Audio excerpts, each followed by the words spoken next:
Okay, whitening lotion with UVB, UVA protection, plus super affordable. So in this video, I'm gonna share with you my 3 favorite as of now. Whitening lotions na may sun protection na and mura lang talaga.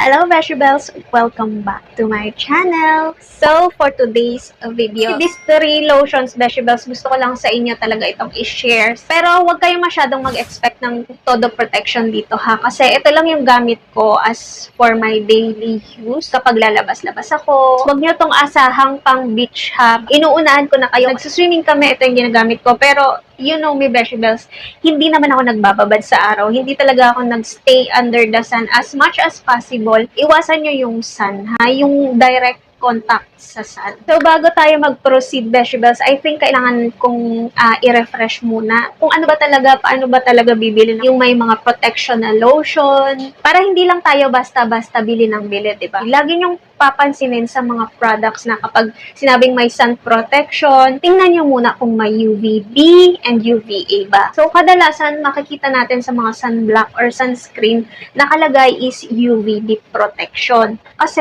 ito yung pinakamadaling protection, Beshi Bells. Pag sinabing UVB, meaning ultraviolet B. UVB, isipin nyo na lang skin burning. So, BUVB, burning. So, ito yung nagkukos ng pagkasunog ng ating balat. Yung pinaka-top layer ng ating skin. Tumatagos yan hanggang epidermis.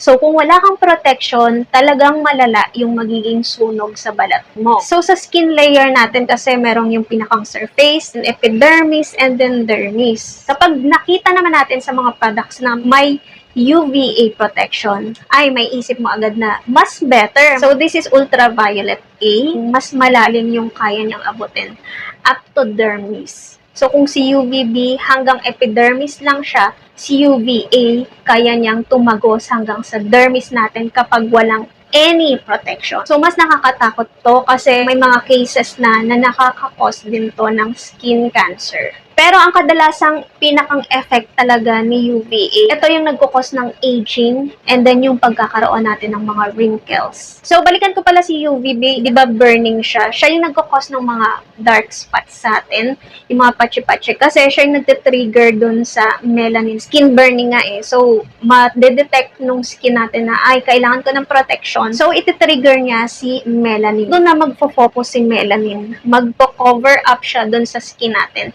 Kaya magkakaroon ng mga dark spots. Okay, so lagi natin nakikita yung mga SPF 50, SPF 15, PA+++.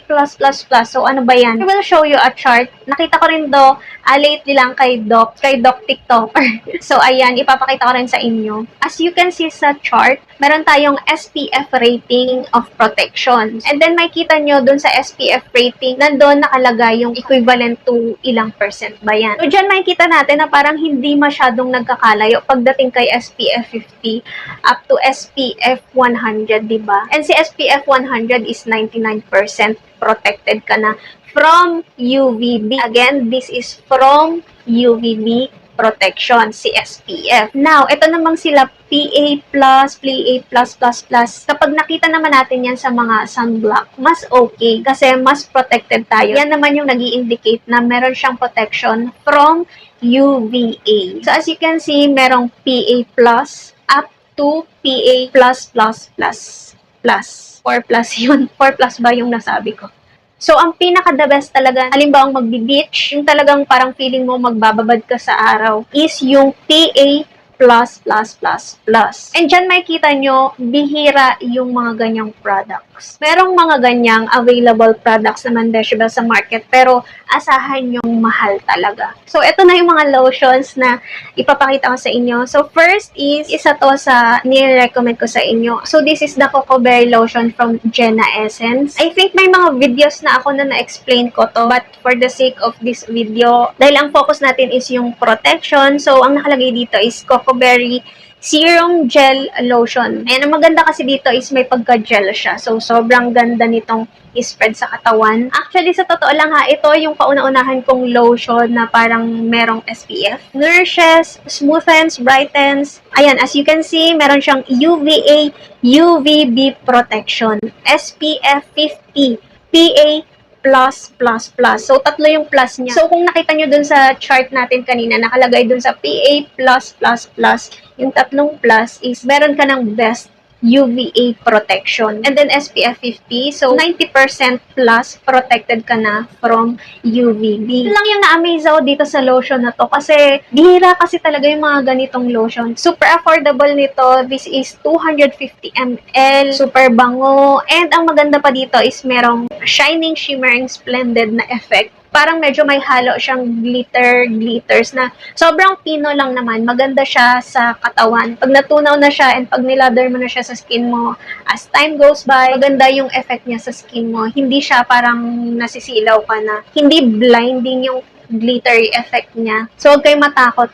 Dahil nga na-review ko na to, may nakita akong comment na parang ang ayaw niya lang daw dito is yung glitter effect. I think hindi mo talaga siya magugustuhan kung gagamitin mo to as your daily lotion. Yung parang pang moisturize pagkagaling mong banyo, ito na yung gagamitin mo. Yung parang sa skincare routine mo na siya. Hindi ko kasi ito ginagamit as ganon. Gagamitin ko lang kasi talaga to is paglalabas ako. And feeling ko, ginawa talaga nila ito para pang labas talaga. Kaya siya may glitter effect. Well, pwede naman, bahala ka kung nasa bahay ka tapos gusto mo na nag-glitter ka. Pero kasi sobrang tinitipid ko to. Since nakalagay naman dun sa kanyang indication or how to use is pwede mo siyang gamitin as ganon. May iba akong lotion for my skincare routine, lalo na pag gabi, pag bedtime. So, hindi ko to ginagamit. Pag morning lang talaga. Mararamdaman mo pa rin yung consistency niya sa balat mo. Hindi siya ganon kalay. Ginawa talaga to as sun protection eh. So, medyo thick talaga yung kanyang consistency. Plus, ayun pa nga, meron pa siyang